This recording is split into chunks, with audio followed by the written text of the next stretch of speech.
following podcast may contain strong language. Listener discretion is advised.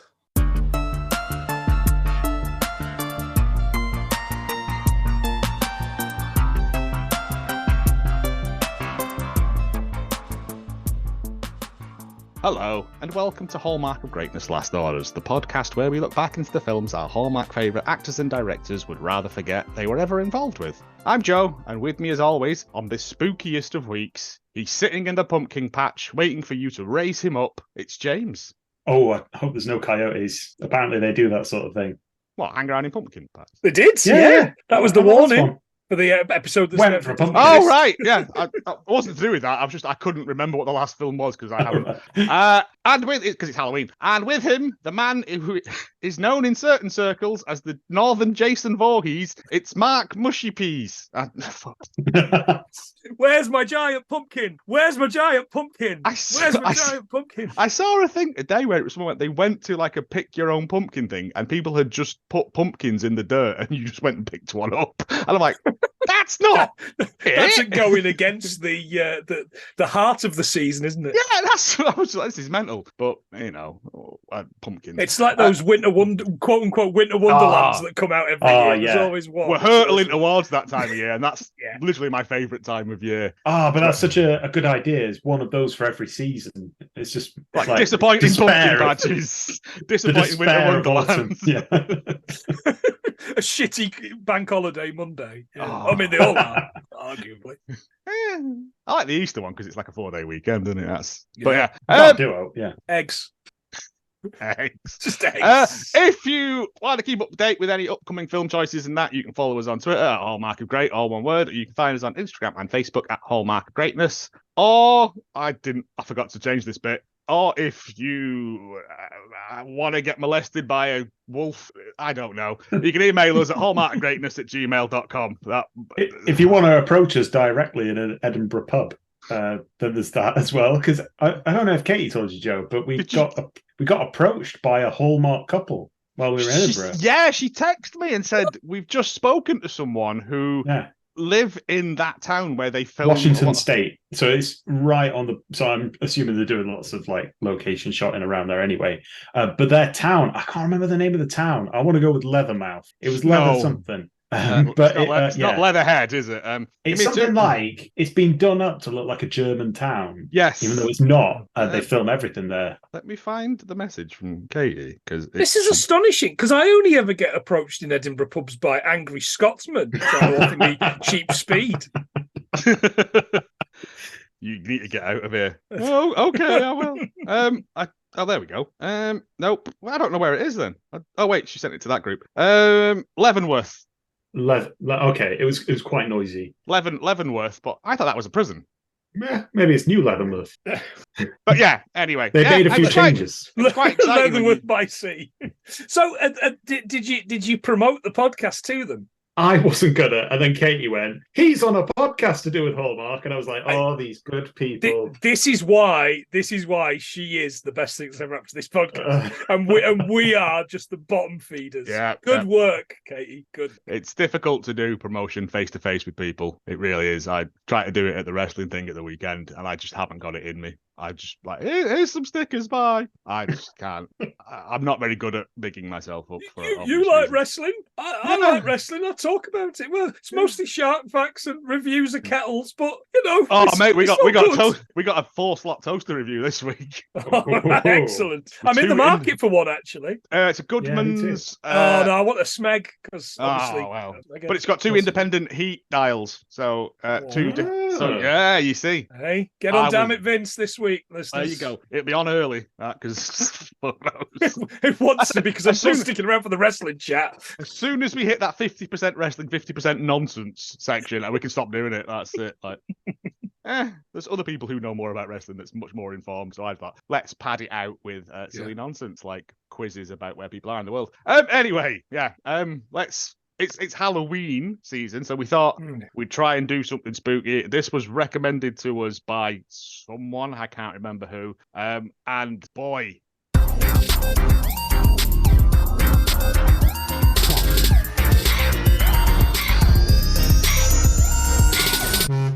...2014's WolfCop. Oof. Now, I like the poster for it. I was like, okay, this looks pretty good. Like, Yeah, yeah. I assume it was going to be like one of those trauma, like low budget sort of thing. And yeah, it's not. But before we get into what it actually is, let's see what the machine has to say.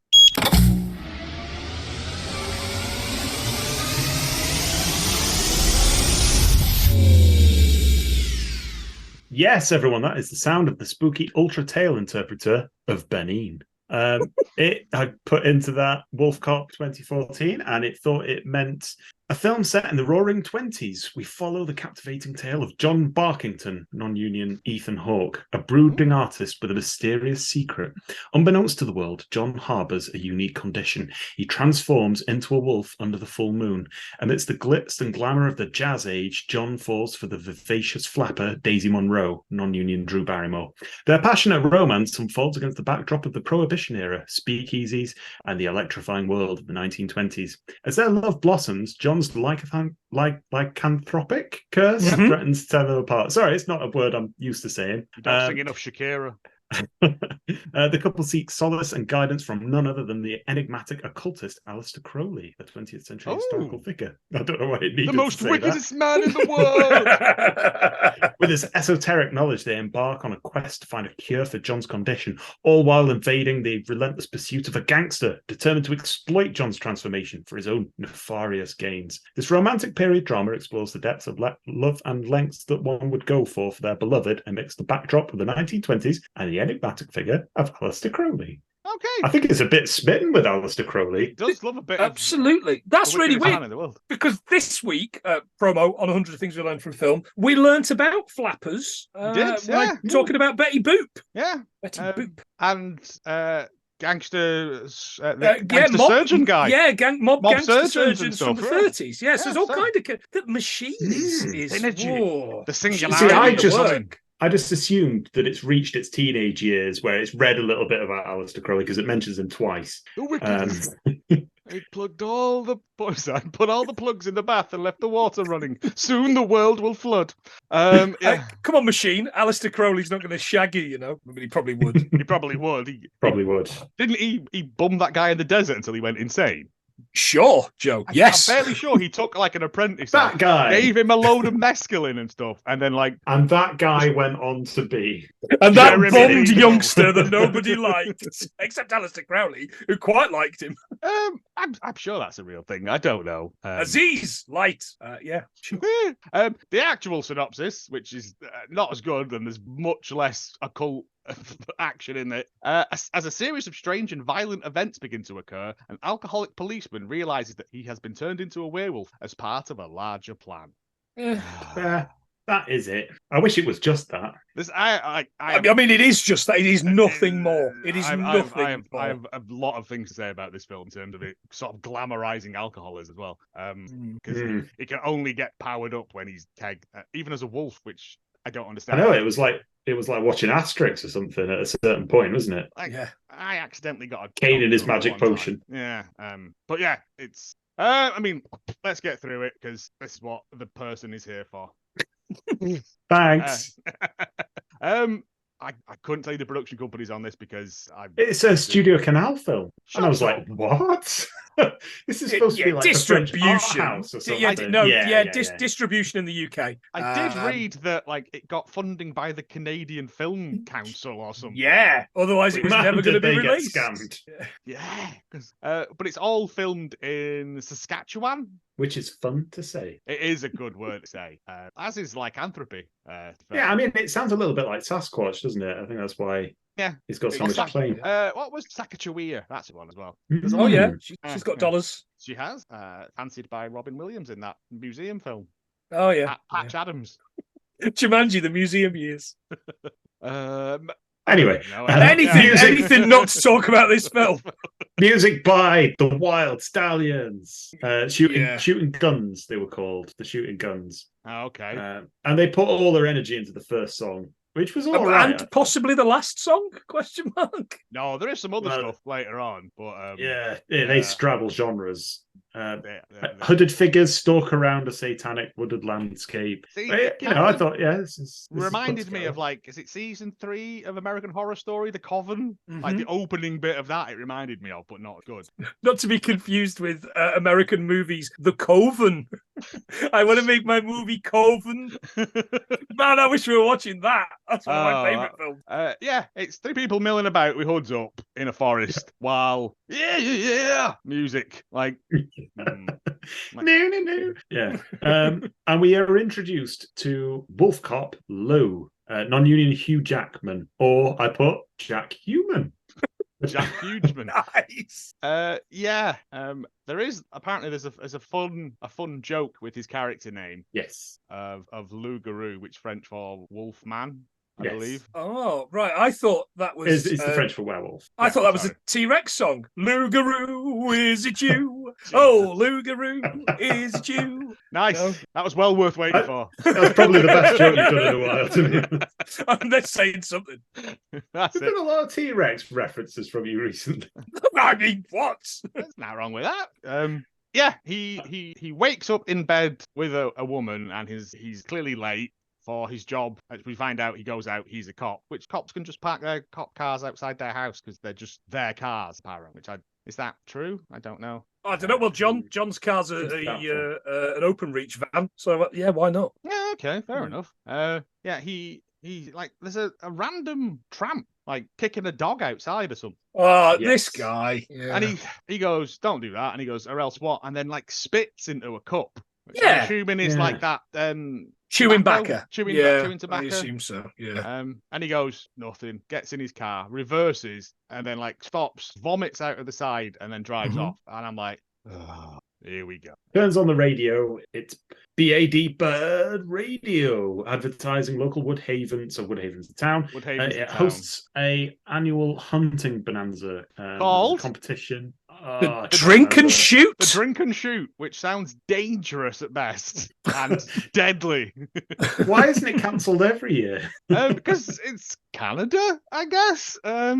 Which is apparently where they all get drunk. All the hunters get drunk, and then they try and hunt down an animal that doesn't exist, like a Bigfoot or something. Which again just seems dangerous to me. But whatever. There's a man putting up lost pet flies because at this point it's sort of weaving in that there is something hunted stalking the wilderness. Did anyone see any of the pet flies? No, but it made me sad. I didn't want to think about missing cats and dogs. Cats and dogs. The dog, Mr. Fuzz. The dog, McBain. Which is nice. Could you imagine shouting that in the park? McBain! Mendoza! Mendoza! Come on, Scully, those things are going to kill you.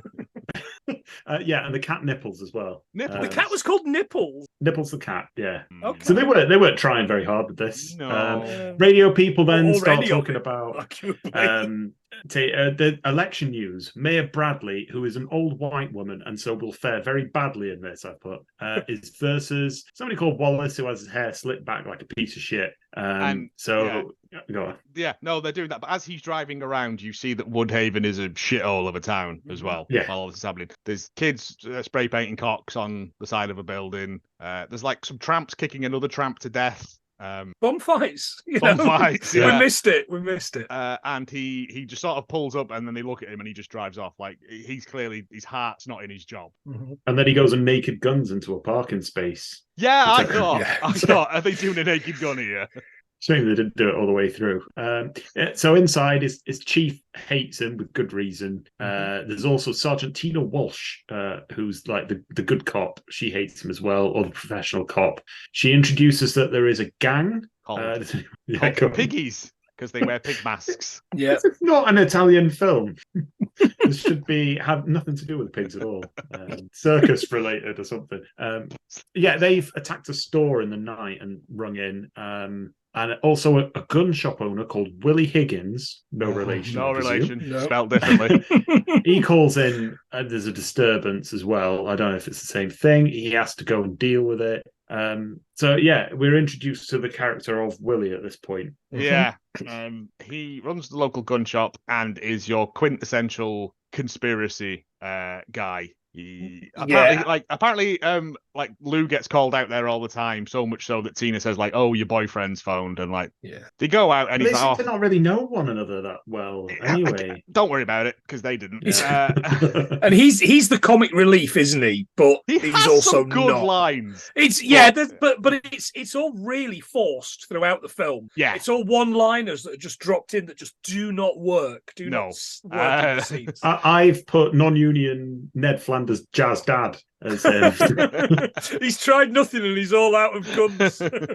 But yeah, he claims to have video footage of satanic activity in the woods. And he's like, "Oh, it's just kids partying, and just Alistair Crowley. It's just millennials. Just Crowley bumming a lad into insanity in the Canadian wilderness." And he's like, "No, because this symbol here is that." And he's like, "Yeah, you don't know teenage, do you?" And he's like, "Leave." Probably sacrificing an avocado and skinny latte. So yeah, he tells him not to cry wolf. The first of, I mean, they were trying at least with the puns. Yeah. Then what happened to the man who cried wolf? The boy who cried wolf? Nothing, he says, doesn't it? Or like, I honestly can't remember.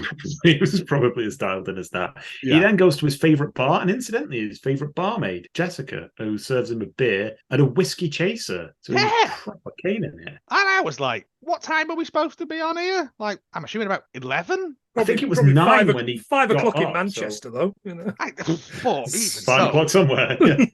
But yeah, it was like, and he necks that whiskey, and he's like sipping his beer, and it's this apparently is like the only pub in town. It looks like one of those like abandoned mining towns where it had a boom and a bust sort of thing. But Jessica is far too hot to be working in there on her own. I mean, I thought there was going to be a pun about bust, but we swerved it. No. I'm better than that, mostly. He's got it lined up later. Yeah. Is this some kind of bust? Yes, it is. Impressive. And like he's sitting there like just drinking, like, and he lies on the radio and says, I'm going to go and investigate further, and then just goes and gets caned in the pub. I saw a bit here for liquor donuts. Yeah, the radio station is that a sexy joke or what? I don't know. But I could probably eat 6 liquor donuts full of amaretto. Oh no, it's got almonds in it. I'm allergic. Oh dear. Yeah, full of shit. You come out in WolfCop. It turns me into a WolfCop. I don't know because it makes me nasty. The radio station is sponsored by, or the drink and shoot was sponsored by Liquor Donuts. Right. Okay. And I honestly did think, is that like a really bad pun? But... yeah, I thought it was. I thought it was one of those that had been rejected in the first run at the table for the adverts on GTA, the first GTA. Yeah. And then she says that he hasn't fired his gun in years. Means his cock. Yeah. And a gang leader at that point comes in with hired goons. Goons? Thank you. And he hassles a man who's campaigning for Wallace, who's standing for election. I think it is Wallace, isn't it? Is it? I couldn't really tell. No, because he doesn't exist. Like, he's nothing. We see him in the opening montage. We see him here, and then we see his corpse in a bit, and that's as much plot development as he gets. I have to say, this is the least grainy film we've watched in some time, and this was practically unwatchable. It was so dim and contrary. It was really like washed out. I think that was the point. I watched it in HD on ITVX HD on the iPad because we've got a friend who pays for ITV. Don't ask. So they're very old, and so I watched it in HD and wish I. Oh man, their algorithm now. I say watched it, as you'll tell from it my was on. From my very few notes I've made. Listen. Oh man, he comes in and he's. What's he called? Terry Wallace. His campaign is on ending corruption and making the town good again and stuff. It's kind of like, oh, okay. But then there's a bad guy there with goons, and I think, is this where he stabs the badge? Like a badge falls on the table, and one of the bad guys stabs it. Yeah. It's a mean town. Mean. So he goes back to the precinct after this, doing nothing about any of that. And the chief tells him to go back out there and face down the millennials in the forest. So he goes out at night. He does say, says, don't just go and sit on a bar stool. And I was like, rewatching it the second time, I was like, how does he know that? But it does pay off. Yeah, certainly does. It doesn't. But like, I was like, it did kind of make sense. At this point, I noted that they had a whiteboard in the office for cases solved this year. Yeah. He'd got 1, and I think she'd got like 15 or something. Yeah. And I've written coffee is for case solvers. ABLP, always be locking up perps. Yeah. Again, a film I wish I was watching instead. Anything is better than this. Yeah. Yeah, he goes into the forest and he's creeping about, doing some midnight creeping, and he comes across Terry Some cans Wallace. and a magazine. Oh, it comes across a magazine called is it called Boobers? Yes, it was. It was running a story on the Great Nipples debate, presumably about that cat. That cat. Poor nipples. Where is it? Well, we're about to find out. Yeah. So you want a good time in the Canadian wilderness, some cans and a pornographic magazine in the woods in that freezing sub-zero temperature. Yeah, and then he comes across Terry Wallace hanging upside down from a tree, and Wallace goes, that's bait. Yeah, and Wallace goes behind you, and then Lou gets bopped on the noggin. And I was like, what the fuck is Nothing. when are we getting to the WolfCop? WolfCop me. He wakes up next day to his alarm immediately. He can't shave. His hair keeps growing out every time he like tries Homer to shave. Simpson having a shave. Yeah. I was thinking like the Santa Claus. I have also written it's like the Santa Claus. Tim Allen one. Oh, I'm not. Yeah. I'm not going Yeah, there. it's fine. Yeah. But there was quite a good like close-up bit where they were just pushing some through a bit of cardboard, like to make, that was quite fun. And then he lifts his top up. Somewhere, David Cronenberg is writing a letter to his solicitor. He lifts, and then at this point, after shaving, he lifts his top up, and he's got a pentagram carved like quite deep into his tummy tum, right? And I was thinking, I'd have noticed that first, really, wouldn't you? There's only like It's a only few when he flecks of sees blood it. on his vest, isn't there? Yeah. It's like, no. He sees it and he's like, fucking hell, that hurts. Yeah, but then like he goes, oh, I'll put my shirt on. Like it's yeah. And then he's like, oh, best go to work, not go to the doctors and see if I've got tetanus or blood poisoning or I've had my kidney stolen. Anything. Just no, best go to work and just drink my knockoff Jack Daniels that's in my work drawer. That's probably how he's going to just splash whiskey on himself. He gets a call from the chief, though, who says, and this is the first of many times somebody calls him up and says, there's an incident. He drives out to some trees and we find the body of Wallace, who was strung up in the previous scene. He's now got a hypodermic in one hand. And the chief says, oh, that's too bad. He had my vote, and he throws away a campaign badge, which he shouldn't have been wearing anyway. Also, contaminating a crime scene as well. Oh, don't get me started. Well, I mean, there's a lot of that as well, yeah. Now, I'm not supposed to have, in my line of work, I'm not supposed to have any preference of voting, but police... Can they not just? Can they just? I mean, they're all fucking fascists anyway, right? Yes. So I don't know about Canadian police, but yeah. Well, they're either all fascists or they ride around on horses. I think the Mounties are problematic as well, but at best, yeah. It's not like Juice. It's not like Due South, mate. No, it never will be with that attitude. There's everyone a bit gets here. a deaf dog. Diefenbaker. I'll never forget the dog's name. No, best thing in that show. Correct. Yeah. There is a bit where he leaves the place. The guy spitting in the cups, kicking his dog again. We see that again, and he kind of does a shouty bit. But a freight train goes by, and he's like, "What's that? What's that?" Because freight trains famously can't be heard by people. They can only be heard by wolf cops. Yeah, that's when he comes out the next morning, and he's like hyper aware of stuff that's going on. Yeah, and a train that's like 2 minutes down the road. Yeah, like, come on, mate. It's like Elwood Blues is flat. Yeah, it's just...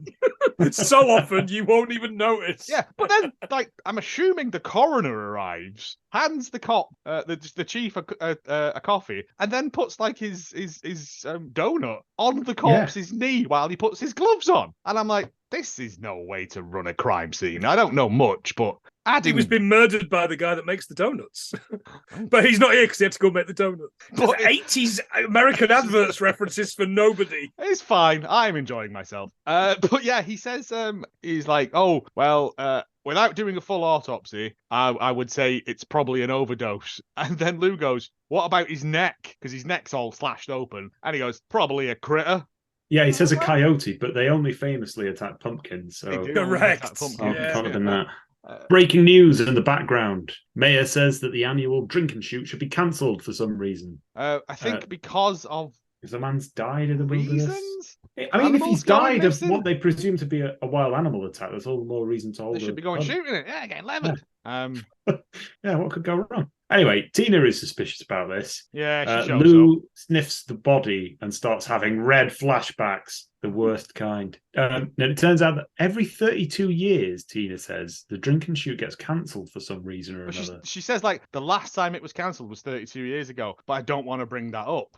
And I was like, All right, you just done. have though, haven't you? Like it's like I'm not racist, but here's a load of racist. It's like just prefixing stuff with things.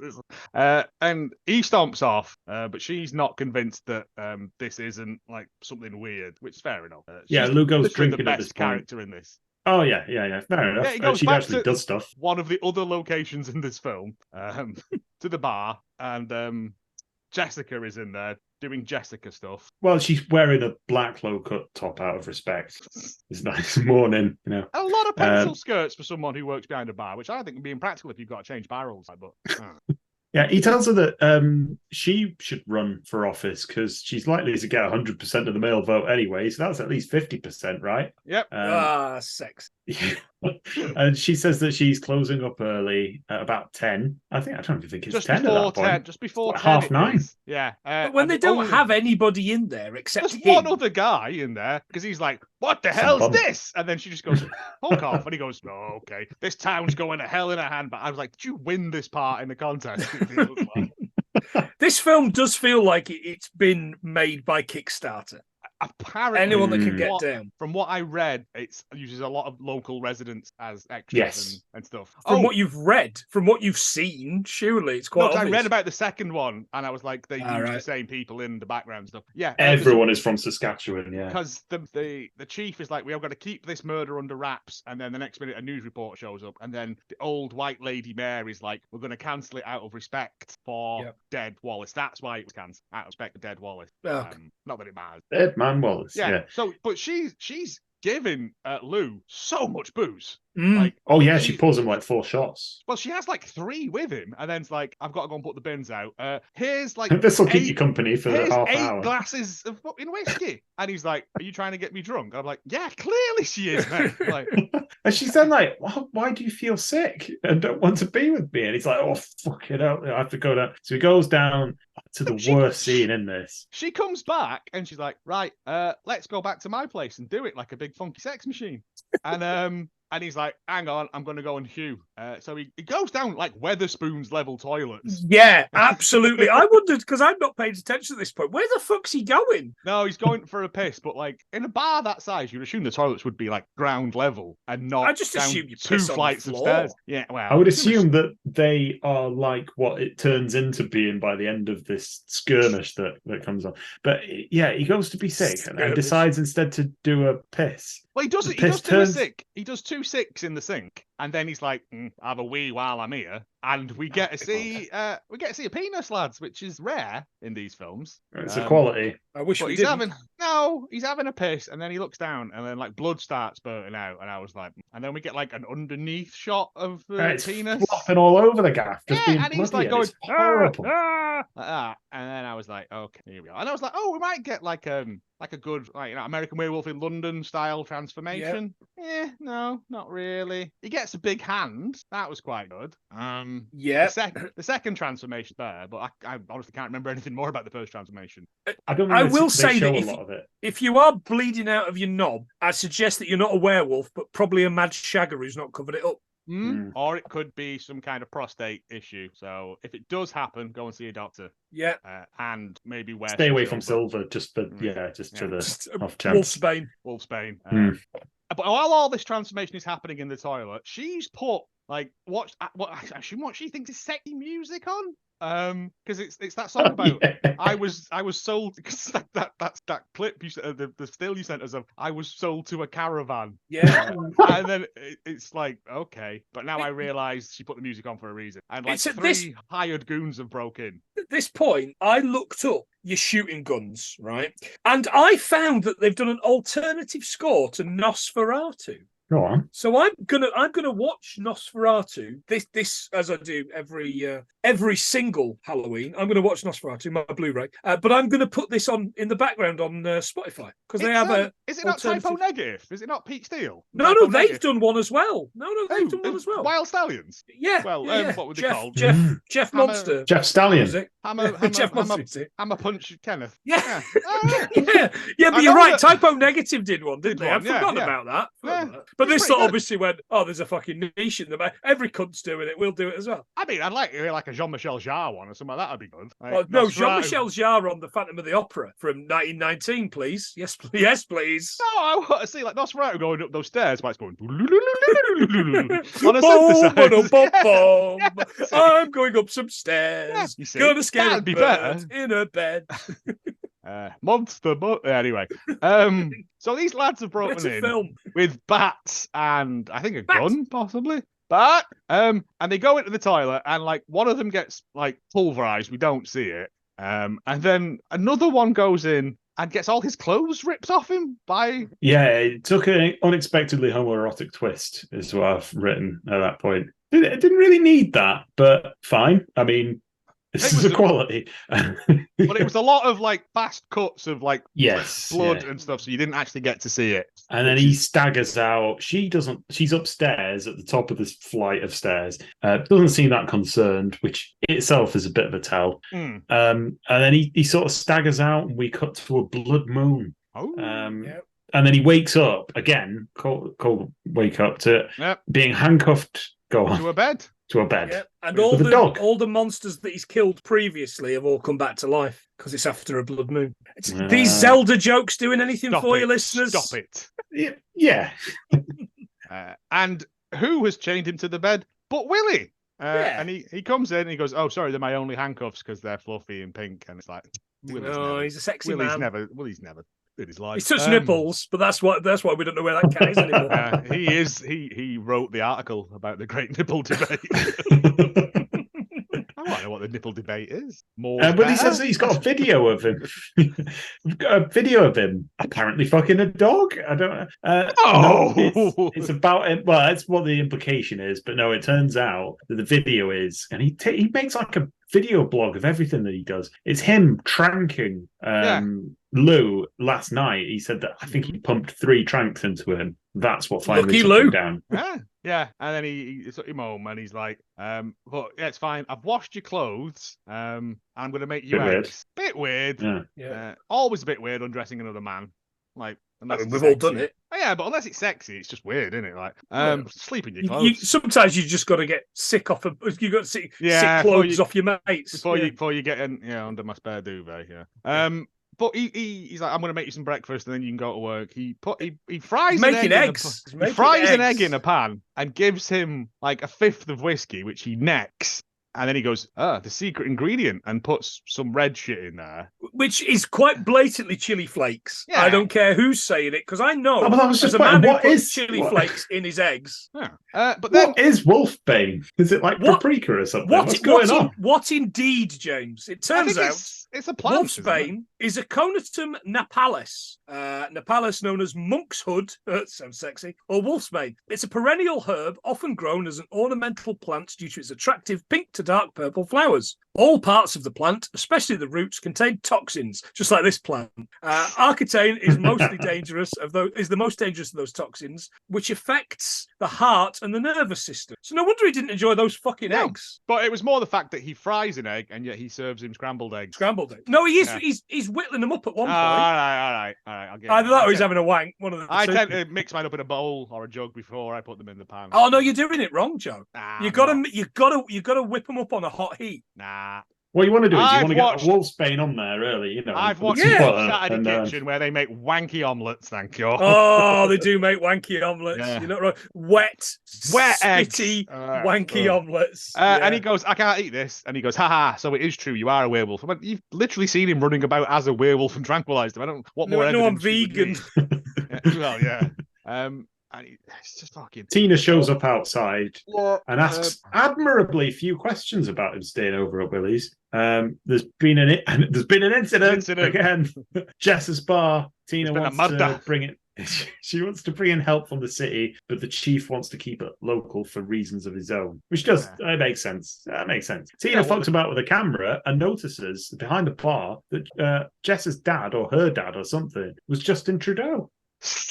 It does like this big zoom into this lad. Not in blackface though. I was going to leave that hanging for people. Yeah. Also, like they go down to the bathroom to do like investigating, and she finds a human face on the floor and goes, "Oh, it looks like you," and then does like with it on her face, like the devil's fucking rejects, like sandwich meat. Yeah. Billy Bear ham on her face. Right. Sad clown face meat.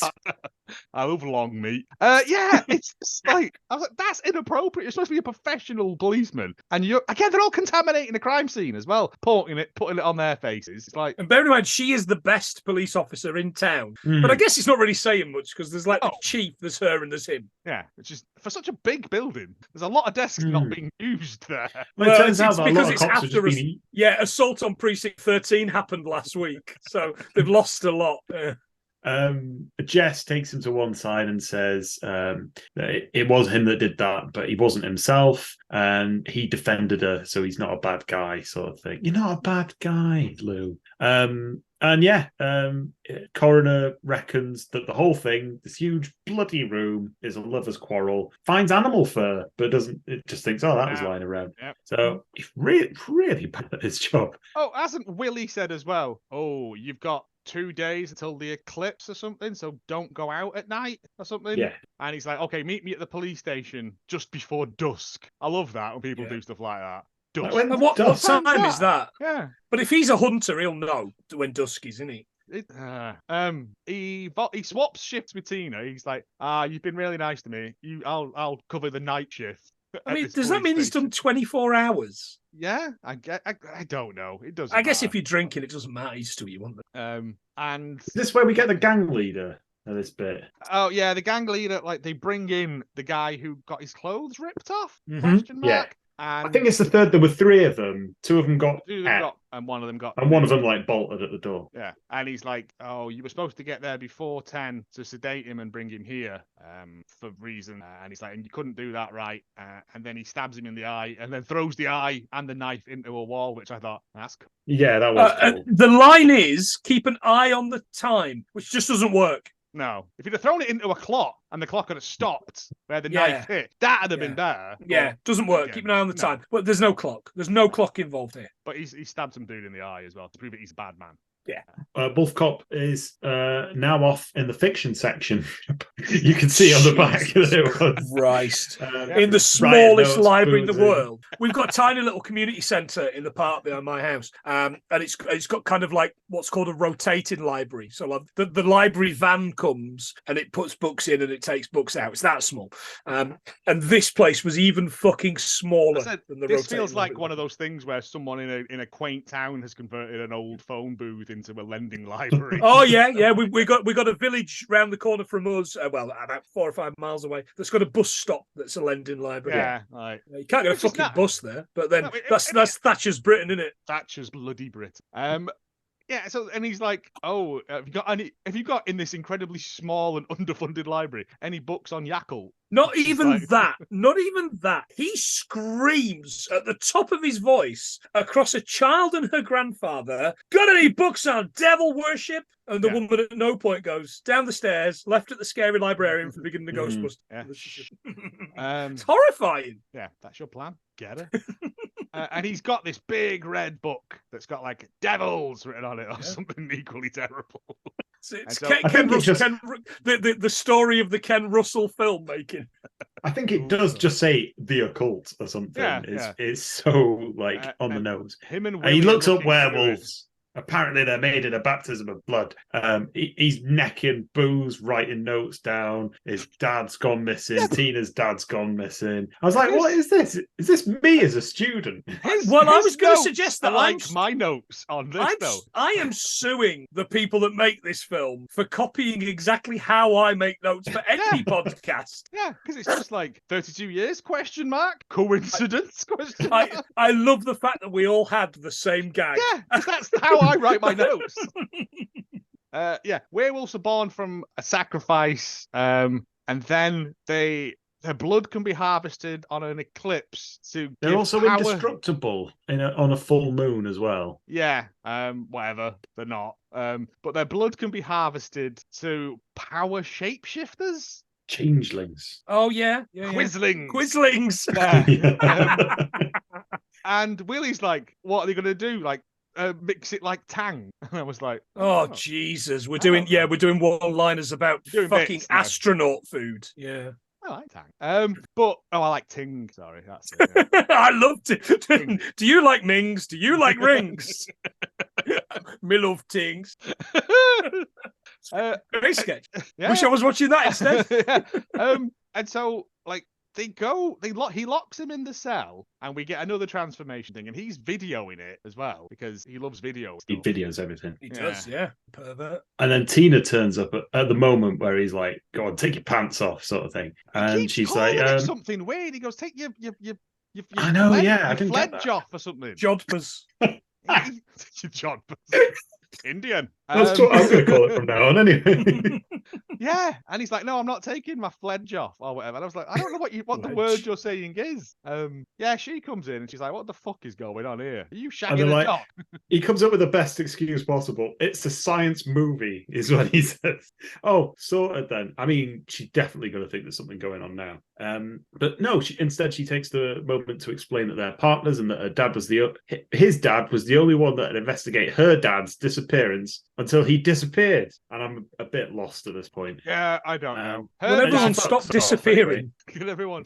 Her dad used to run Jessica's bar, but then he disappeared and Jessica took it over. That's why there's a picture of her and him behind bar. I think. I don't know. Okay. It doesn't matter. No. Does it? Nobody cares. So they're fannying about in this thing. They're playing cards. Yeah, he transitions to a werewolf, at which point they drink, eat liquor donuts, and they play Go Fish between the bars. Oh. Yeah. Now, in 1981, American Werewolf, previous 100 Things episode, we learned from film episode, revolutionized monster makeup. And that still looks amazing today. Yep. This looks like fucking dog shit. Well, wolf shit. I think it's third transformation where his face splits in half. I thought that was quite good, but yeah, the rest of it is. It looks like the dad's transforming in Teen Wolf. At the end of Teen Wolf, when we find out the dad is a werewolf as well, and he's still got the glasses on, and he's still got the paper. Oh, jeez! It doesn't even look as good as Michael J. Fox changing Teen Wolf. Yeah. It's not even consistent because I think it's this bit where it's like splits his skin. You can see how his face skin comes off and stuff like that, which does take a long time to grow back, but what do I know? But later it doesn't do any of that, so it's very, very inconsistent. And earlier, did she not find his face? His face, which wasn't it's split? His face.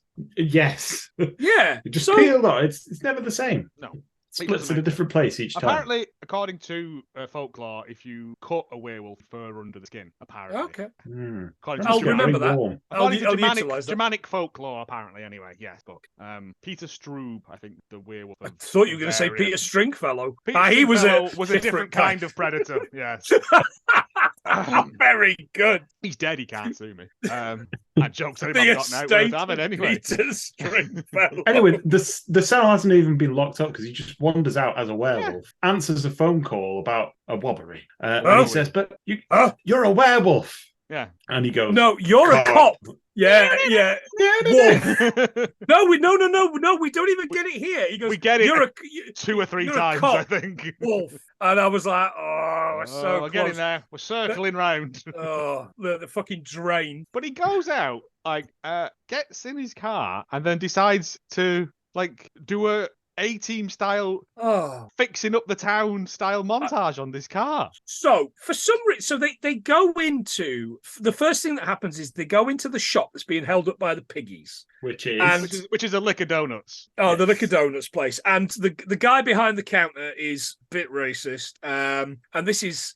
It's what the fuck are you? He's like, I'm the Fuzz. And I was like, oh no. And then I saw the poster and it says, Here Comes the Fuzz. Mm-hmm. And then I remembered that one of my favourite films, Hot Fuzz, has the tagline, Here Comes the Fuzz. I certainly hope that Edgar Wright's fucking solicitors were on the phone Yeah, I to thought I'd heard studio of that canal. before. Yeah. Awful. And then as they're leaving, he rips the door off because he didn't rip the door off getting in to go to the place. He didn't rip the door off getting out, but he rips the door off and then looks up and it's like, oh, look, it's the auto shop. And they go in and they montage do up the car. Yeah. They very pointedly don't fix the fucking door. No, absolutely not. But I guess pull all the doors off. Like RoboCop, it's easier for him to get in and out that way. Yeah. But then he the also steals a load of donuts and booze from the liquor donuts, which is... And the guy's like, yeah, do what you want. It's kind of an odd combination of like off-license and donut shop. But it's America. It was not America, it's Canada, isn't it? Canada. That's liquor donuts. As the door goes up from the for us to do a kind of a reveal of the car that they've done up, I was desperate for it to go up and it be the Homer on a turntable. With his face. With a little Homer face on it. I would have loved that. Oh, one of my favourite moments of this. No, he's ripped the doors off. He's carved a big WWE W in the front of it that looks very much like Attitude Era WWE. Like someone's going to get He's rotated the lights from horizontal to vertical on the roof. Which I don't think would work. Surely then you would only see the lights if you are side on with it. I don't know why it would make it cooler. Like, and like it's just different. It's just different. It's just not the same. And that's about it. And he's done something to the engine, and then they just razz about for a bit, and they painted it black. Yeah, like the Rolling Stones. I thought it was just that it was night. Honestly, I don't know that there was that much done to the car. He finds some kids graffitiing and then pisses acid on them. Oh, question mark. I think he just pisses on them. And the joke here is, you need to eat less asparagus. And I'm like, fucking hell, it's 2014, lads. Why are you making asparagus wee jokes? Should have at least done sugar puffs. It was Austin Powers, wasn't it? It's just nicking bits from other films. Now. I've got an Austin Powers bit in a minute as well. Yeah, we do. Yeah. Tina goes to Jess's bar. They fucking hate one another. It's not spelled out why. No. Tina recounts her dad owning the place and that she used to sit there drinking Shirley Temples, which is really depressing. Yeah, because it's not like it's a fun, family-friendly bar. It's a place where... It's like in Zoolander where they go. I nearly mentioned that earlier on. It's like a miners' pub. It's where men go to drink themselves until they fall asleep. It's where Beverly D'Angelo was singing in The Coal Miner's Daughter. It's what it is. Yeah, again, reference to nobody. Maybe when her dad had it, it was great, and they had like a typewriter. They might have had a pinball table in the corner. You know. Yeah, they had darts. There's a child's bike outside, mouth. Yeah, but and she just goes, yeah, okay then, bitch, and walks off. And I was like, what? Why do you... Because she's like, you shouldn't be running this place because it's a crime scene. And if you see the state of the fucking toilet, you can't have people going in there. Is there just like a sign out? There's like a sign that just says floor slippy or something, and it's fine. Beware the face. Bit where I thought it's just really unkind. And I get like, I don't know, maybe I'm too old for shit like this, but it just feels really like unkind. It's just there's no good people in it, like except maybe Tina, but still she's a bitch. It's like you said with the 100 Things This Week, that American Mary. There's no good characters in it. No. There's one, and she's treated like shit the whole way through. Yeah. She's like, okay, I'm going to get to the bottom of this, and then leaves. And I was like, okay, I don't know what their specific beef is, but okay. There's been another incident which she has to go off and deal with. And there's a piggy's party going on involving women, drinking, hay bales, money being thrown about Crystal Maze. Parpinen.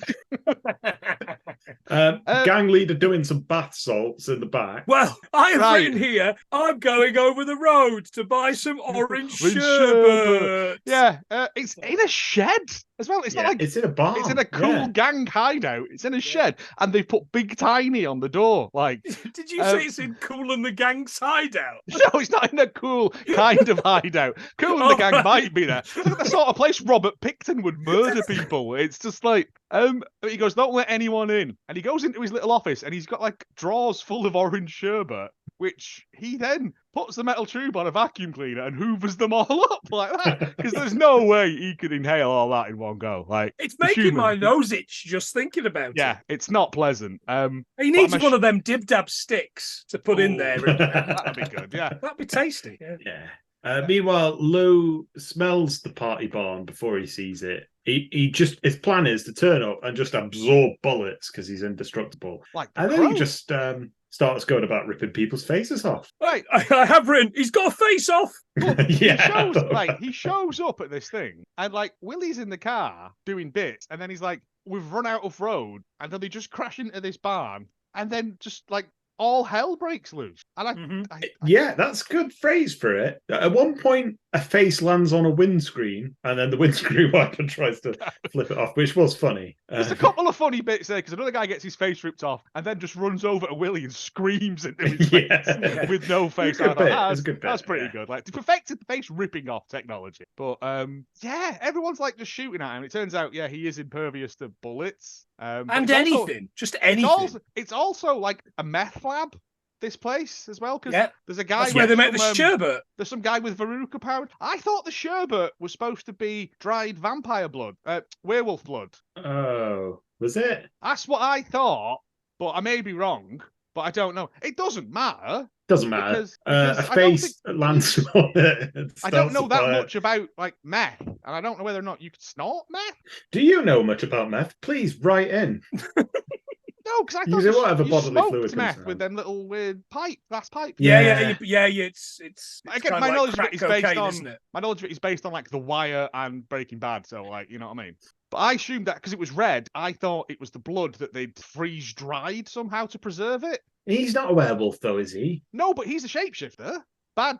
Oh, yeah. Is a shapeshifter. Spoilers. Yeah. We're barreling towards the end at this point anyway. Yeah. So I assumed they had freeze dried it to preserve it because he said when they were reading the occult book that it would keep them going for hundreds of years or something. So right, fucking no, I don't care, to be honest. Anyway, it's flammable as fuck because a head falls on it and everything goes on fire. Yeah. The barn blows up. There's a good explosion bit. It's a proper explosion. It's not CGI, which I like. Yeah. But then I thought, how big a carbon footprint has that left for this shit film? Oh no, we're quibbling. This had everything. It had a face being ripped off. It had that lad running around without a face. And Willie doing bits all the way through it though. That's what kind of killed it. And they're not great. They're not great. No, it's Mother and I rented Man Without a Face. And I got until the 80th minute before I realised he even had a problem. Yeah, it's so they just peel out of there and then just drive home. Mm-hmm. Yeah, Tina takes statements at the Liquor Donuts place, and they say there was a WolfCop. That's where we get it. Lou and Willie, thank you. Lou and Willie go back to the station, and Willie says, and I genuinely think this was funny, I think we need to lay low. There's a man running around with literally no face, which I thought was good. I just like the idea of it. We never see him again, and presumably he just has to go around living his life.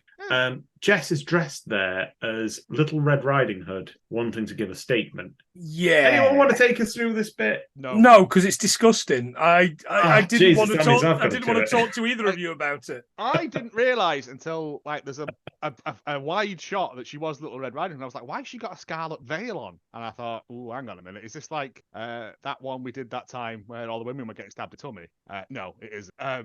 She goes, Willie, fuck off. And he goes, okay, then. And he stands outside and goes, bitches in heat.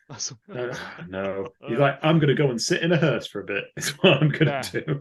And then, we get a wide shot and she's got like a Little Red Riding Hood outfit on with a basket, which is good prop work, I guess.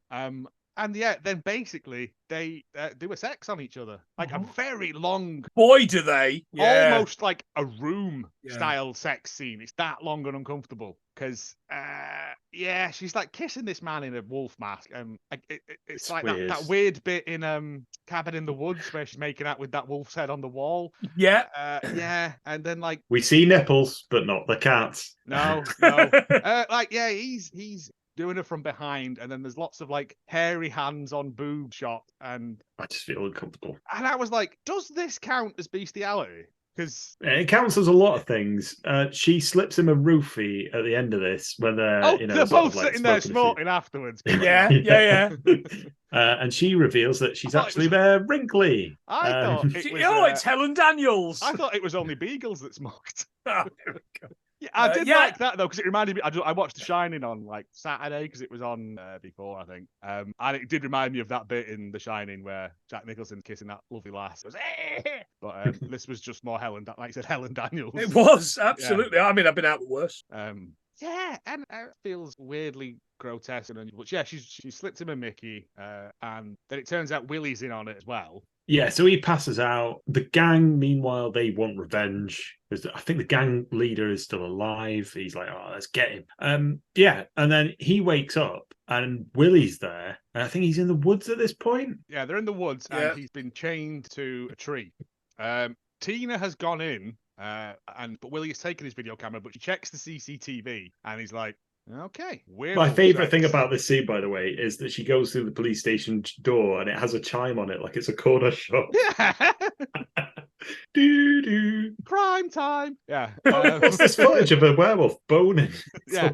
And so she's like, oh, okay, I'll put a stop to this. And then we get like action man scene of her like strapping knives to her shins and like all this stuff.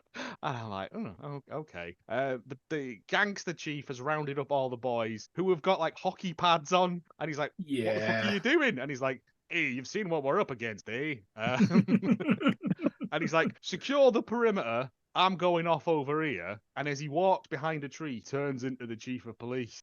Yeah. Imagine that. And then it turns out that the mayor / Jessica, the gangster man, and the chief, who are the same people, and Willie, who is also someone else in the town. Oh yeah, he's a shapeshifter. Yeah, they're all shapeshifters. But who does he shapeshift into? I don't remember. Somebody more solvent. I don't know. I honestly can't remember. Somebody's got a blunderbuss. I remember that. Yeah, the rest of this is a blur. That's in a bit. So they've tied up his tree and they're explaining to him. They're like, oh, when the eclipse happens, we're going to kill you like we killed your father. This was the exact same spot where it happened. He literally goes, that's good continuity, isn't it? And I was like, you can't say that. That's not allowed. We've run this town for 200 years. And I was like, why? It's a terrible town. Yeah, like, and the old woman's like, "Oh, you'd be surprised how far this goes up," and I'm like, "Higher than what's it called? Forest dump?" Like, it doesn't make any sense. No. Tina arrives and like shoots some of the bad guys with this rifle that he's got. It's got a ridiculous scope on it as well. She shoots some bad guys and then spends ages lining up this shot because she folds like some tripod legs down on it and lies down and does all this American Sniper stuff. Well, she's in Hitman. She's in a Hitman game. She is, but she could have just dropped the toilet on her head. That's one of the bad guys. He's a shapeshifter. Yeah. Okay, number 47. Yeah, that's another one of the bad guys. That's a shapeshifter. Yeah. Shut up! I'm trying to fucking shoot people. The eclipse happens and he goes, Rah! And we get a transformation. I wondered why they didn't chain him to the tree with silver chain. Because then he wouldn't be able to break that, would he? Yeah, or at least silver plated. But webs. But again, what do we know? Yeah, well, I mean, Forest Dump hasn't got a big economy, has it? I just don't understand what their end game is. Like, to just run this town indefinitely. Nothing there. Tina takes a shot and kills Willie. The mayor. Oh, she pulls a gun on the mayor. Kills Willie, and Willie falls to the ground and catches fire.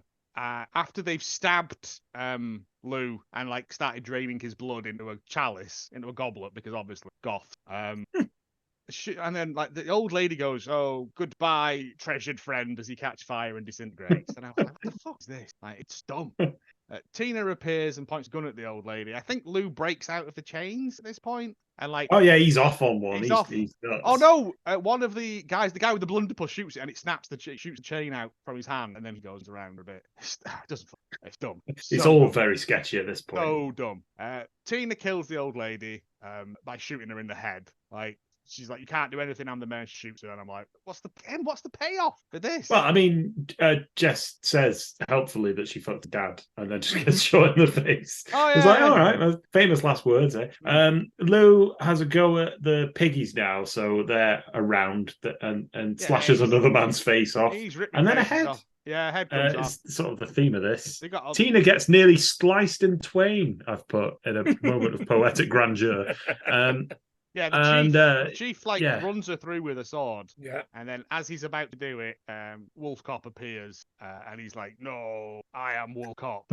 And he turns around, he's like, "Oh, what are you gonna do?" And then WolfCop just shoots him.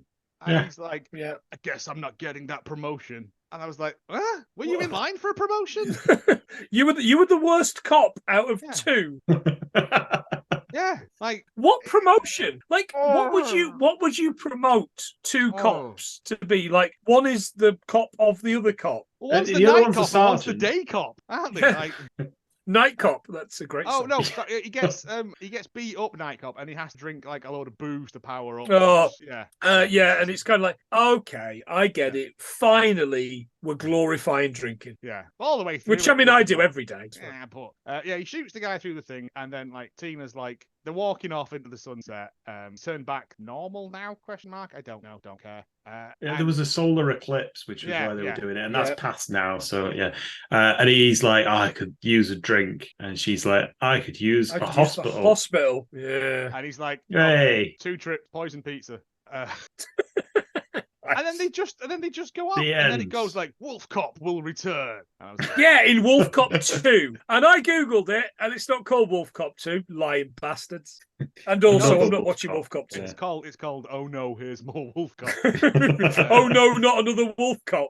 Yeah. And then there's Credits. there's a load of credits, and then at the very very end, You stayed through it, did you? I did, Oh I yeah, always so did, did I. Yeah. Oh, I the- thought it was going to be the only one. The dog who was getting kicked by that spitting man before, he's in a doghouse, and the guy comes out and he's, "You're going to wake the whole neighborhood up," even though the dog isn't doing anything. And as he comes down, like he takes his belt off to hit the dog. Yeah. WolfCop comes round, and the guy goes, runs off, and WolfCop sort of leaps at him to black, and I was like, And, right, and well. it's nothing, and it's absolutely not worth sticking at the end. And it No. quite blatantly is something that was in the film, and they went, "Fuck it, we can't use that because it slows the film down. We'll Yeah. put it in the end because it's not even a scene." No, like anyone's going to stay at the end of this, the credit. Yeah. And that's it. Like literally, I'd say it flew by, but it didn't. No. It's short. It's Se- only, It like, was short. 75 minutes, the And it longest felt- 75 minutes yeah, of felt a lot anything I've longer. ever watched for this podcast. I mean, your scores, James? You say that. No, absolutely. I don't know that I could. It's definitely bronze. I'm going to give it 2 bronze peni. Explosion. Yeah. Mark? 1 bronze blood moon. I fucking hated it. Yeah. Fair. Hated it so much. I've got 2 bronze nipples. Like, Oh, it's- nice. It's just What, the cat or the nipple? all right. Two bronze booba magazines. It's just there's nothing. They've clearly worked backwards from the name, Yes. and it's not a great. It's snakes on a plane.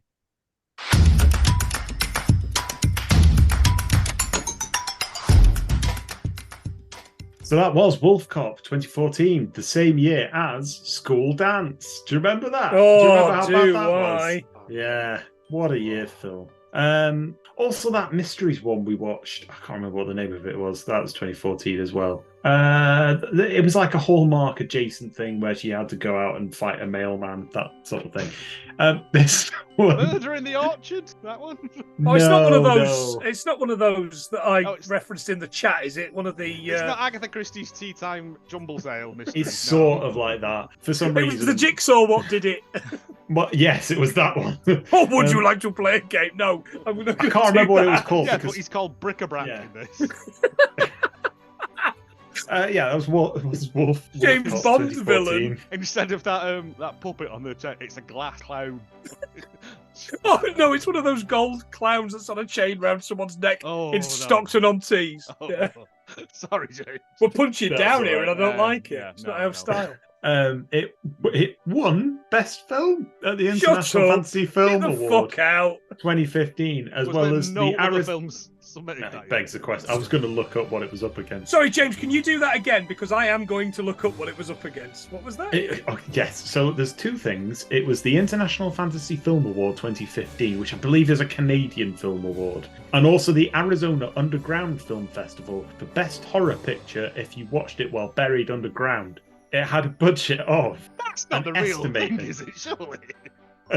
No, but It was, No, but I If don't you- know. Like, go on. no, I cannot find this fucking thing. This is nothing. It may well be something that, I mean, it's probably everyone in, what was it, Regina, Saskatchewan or something.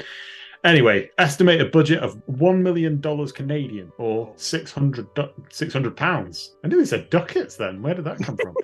That's not even enough to buy the most expensive whiskies ever sold, but it is enough to buy a Yamakaze 55-year-old single malt whiskey made in Japan, which costs just over 600 grand per 750 milliliter bottle. Producer tasting notes are that it's in colour, deep amber, distinctive of Mizunara casks. On the nose, a robust aroma redolent of sandalwood. A sweet, mature bouquet, like well-ripened fruits. And on the palate, nice. It tastes nice. You would want so for that price, wouldn't you? And here's me bulking at paying 30 quid for a bottle of Suntory Time. Every time is Suntory Time. Films we would have rather have watched. This had 5 executive producers, I shit you not. Among them, Sean Buckley, who did a stinky-looking Woody Harrelson Batman spoof, Defendor. Oh, Defendor's pretty good, actually. Is it? Yeah. I think I've seen that. Yeah. Does that end badly, or is that super? Super ends quite badly as well. Yeah, Defendor ends very badly. It's got a bad poster that's not selling it well in that case. It's about the same time as like Kick-Ass came out to start. Fair enough. Kick-Ass is good. The thing is, Defendor is like mentally handicapped or whatever phrase, so it kind of not in that respect. Oh no, fuck that. No, I'm not into that. Also, Death Warrior, same year, 2009. 5 of the best mixed martial arts champions from around the world are forced to play a deadly game, a game to the death. Isn't that always the deadliest game? Isn't that plot of Punch Kicker 2 or whatever it was you watched? It pretty much is, yeah. Death Warrior. And, I'm well up for that. Like all those karate films. It was also co-produced by veteran Hallmark producer Bill Marks. Baking All the Way, It Takes a Christmas Village, Take Me Back for Christmas, which is a little bit desperate. Also a Mad Max-style Future World, 2018. A young boy searches for a future world wasteland for a rumored cure for his dying mother. Oh, it looks all right. It sounds doable. Take Me Back for Christmas. Was that the follow-up to Mud's It'll Be Lonely This Christmas?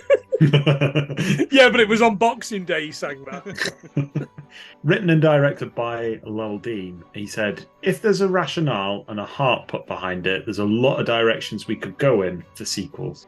In fact, I remember that somebody said, oh, we should go in for a scenario like Jason X and Moonraker and have WolfCop in space. My reaction was, that's stupid. I spent a few days thinking about it. Then over the weekend, I was like, that could be a really cool movie and it could be really funny because on the moon, WolfCop could be a werewolf all the time. Is that how it works? I don't think so.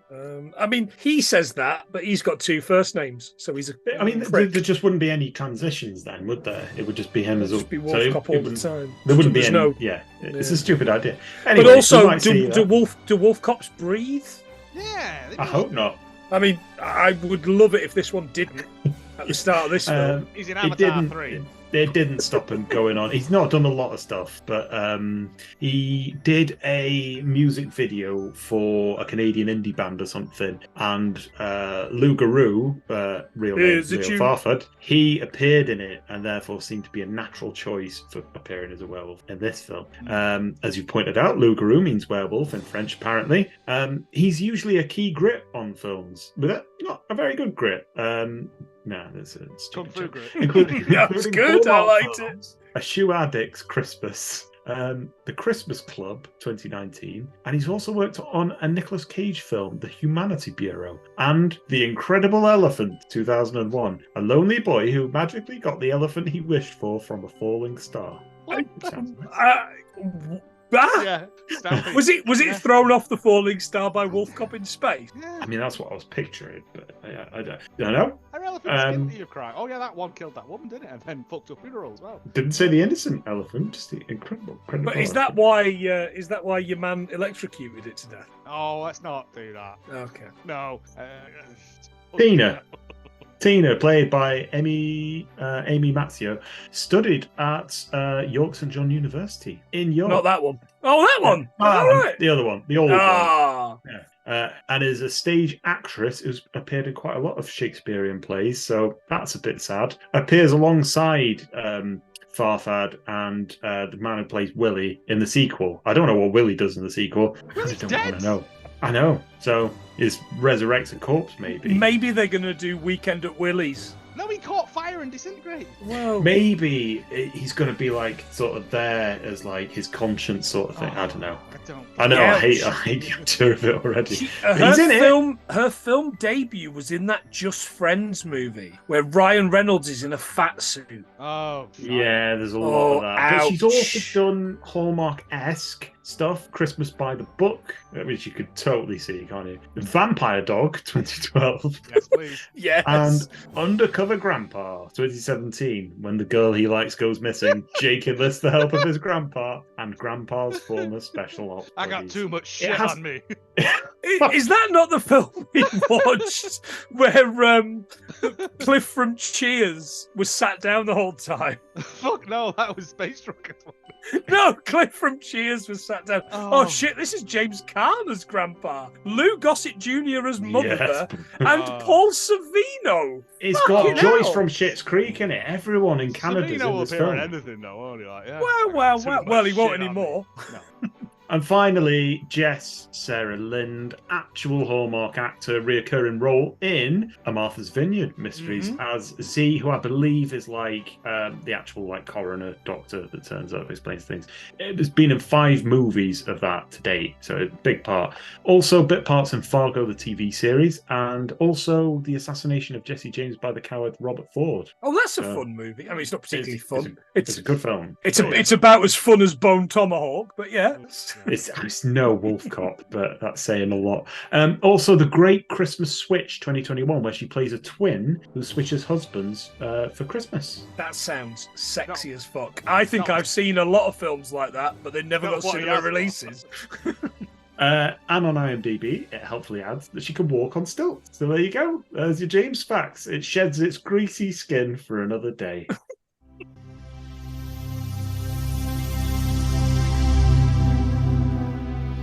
Proper stilts are like 2 tins of paint with strings through them. 2 tins of Campbell's soup. Yeah, boy. This again, I say this every time, but it is that thing of it's either 10 out of 10, it's amazing, it's best thing you've ever seen, or it's blue out like. So we've gone for a 1 out of 10. Wolf Flop, see what you did there. Oh, Yeah. Like Candy Apple 6, Cindy Apple 6. Sorry. This movie gets a total flop grade from me. When the movie has a premise of a loser cop getting transformed into a werewolf and opening a can of whoop-ass against crime, it should definitely be a lot more fun and way more funny and action-packed than this is. The jokes were either just non-existent or bad. I groaned several times watching it. There's a pathetic attempt at a funny werewolf sex scene that always fails. Was it meant to be funny? No, I think it was meant to be hot, and it isn't. Yeah, I thought it was meant to be Disturbing. like sexy. Yeah. The plot is pretty predictable, which could be excused if it was funny or visually interesting, but it's not. The only plus I saw was good makeup. I don't know. Is the plot predictable? I wouldn't have predicted shapeshifts trying to maintain. No, the not even status- nearly. Not I think- shapeshifters, but I thought Jess was in on it. The last person I I thought Willie expected was was in on Helen it, to be honest. Daniels. Yeah, to maintain the status quo in a small Saskatchewan mining town. With the status quo. I think that was a plot line from the random plot generator. The acting could be a lot better, but who knows if these people had anything good to work with. Hugely disappointed in what looked like it would be a fun movie. And I think that basically sums up all of the kind of films like Strangler, like Nuns with Nunchucks or whatever. Like all these things where let's do a whack title and then churn out any old shite because people. It's Snakes on a Plane. They worked back with the title. Yeah. Yes. Snakes on a Plane's pretty good, though. I just don't care who care says for it. it. It's just that sort of thing where they do stuff like this. As I said before in that text, I was like, you can make something that is bad, but you're trying to make good, like Birdemic, like first Sharknado film. Even to an extent, I would say like The Room. He was trying to make a good film, didn't have talent or anything like to know what he was doing, but he was trying to do it, and that kind of I think it. Yeah, I think Snakes on a Plane gets a pass from me because it's the first one of those. Of that sort of thing. Like the first Sharknado film is great because we're trying to do a proper film. Oh yeah. And then they just lean into the dumbness too much. It stops being a thing. This is of that category of when it's not in on the joke, it's good. Yeah, that's it. For that reason, that's why it's bad. Hobo with a Shotgun, vastly overrated. Yeah, it's better, but again, that's the first one of that sort of Yeah, span of I agree. those ones Yeah, as well.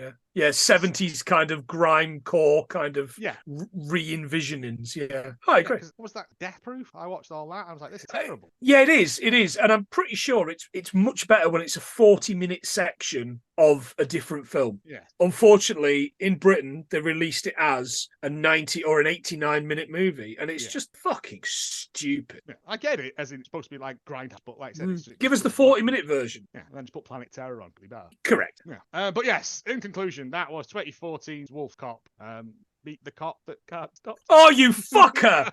I've been saving that to the end. Who's the wolf cop that can't be stopped? Shaft. I was gonna say like your favourite lines from film. The great nipples debate. Who is nipples? He's a cat. It's gone missing. I got no. There was nothing in this that. No, anyway, there's something somewhere. Lugaroo, is it you? Yeah. Still makes you laugh. Yeah. Well. Bye. Rawr.